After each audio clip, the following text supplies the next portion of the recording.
Welcome to the EQ Video Tip. I'm your host, Eric Forsetter. It's great to have you back. We have an amazing show today, and it's a two-part series.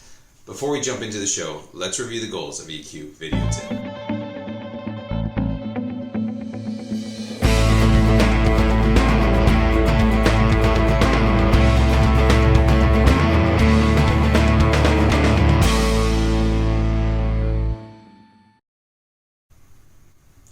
What's on tap for this week? Well, it comes to us from Marcel Schwantes, who wrote a great article on 5 questions the most interesting people in the room will always ask. Now, we've all been there before, at a party, at a networking event, you don't know anyone, maybe you're introverted, and you say to yourself, how do I start talking to people? How do I engage with someone? And we're going to talk about, or Marcel's going to talk about, different ways to engage with people to make yourself the most interesting person in the room. Because let's face it, at the end of the day, whether it's you want to meet some friends, meet someone to date, or network with people, you have to become the most interesting person in the room so that everyone wants to talk to you. We're going to show you how right now.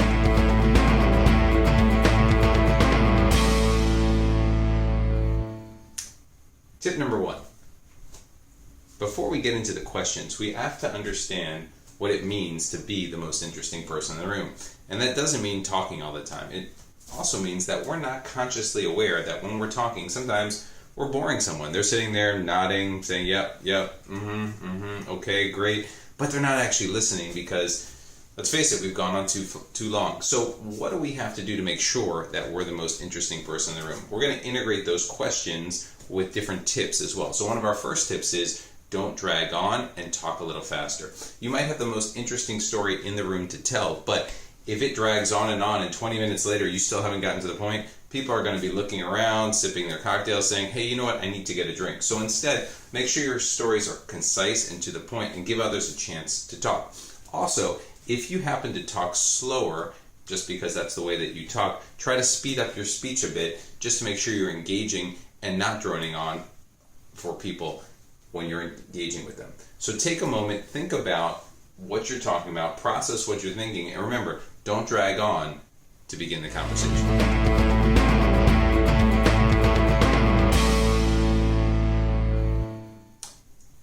Tip number 2, what's your story?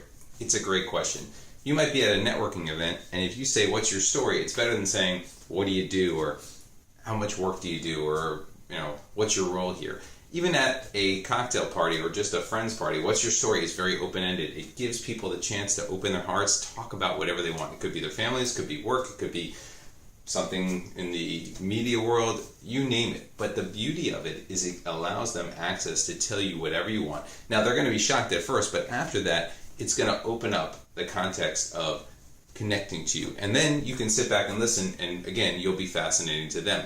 What it avoids is going straight to the matter and saying, hey, I want to know about your work, or I want to know these things. Instead, it gives the person the opportunity to open up to you and connect. So remember, first question, what's your story?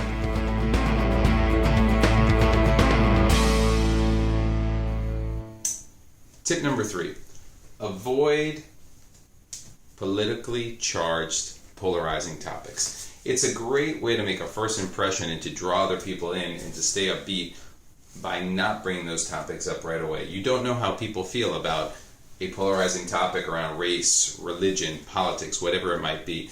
Instead, engage in a more light conversation to begin with. This gives you a chance to connect with the person before telling them how you feel about something that could be a heated debate where they feel the complete opposite. So, again, to become the most interesting person in the room, avoid that polarizing topic to begin that conversation. It doesn't mean later on you should hide it from people, but it means when you're first engaging, especially in a room where you don't know anyone, avoid those polarizing topics.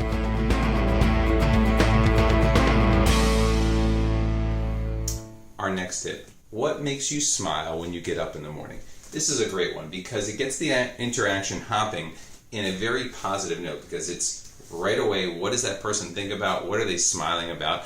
And the other person will take a minute as their wheels start turning in their head thinking, okay, what am I happy about? What makes it interesting? And what am I grateful for in life? Another great EQ thing. So take a moment and just ask, what makes you smile in the morning? You can also say, what makes you smile throughout the day as well. Either way, you're engaging their inner EQ to begin connecting with you.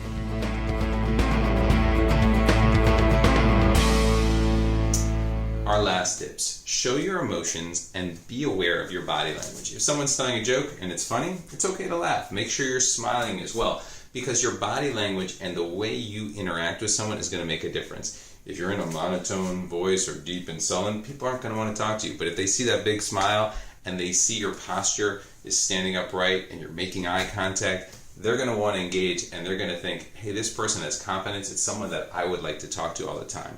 So make sure that you share your emotions in a good way, as well as be careful and be aware of your body language.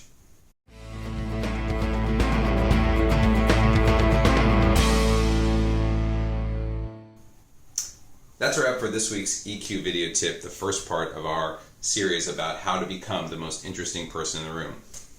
We'll continue with these tips next time, but in the meantime, here's what we talked about today.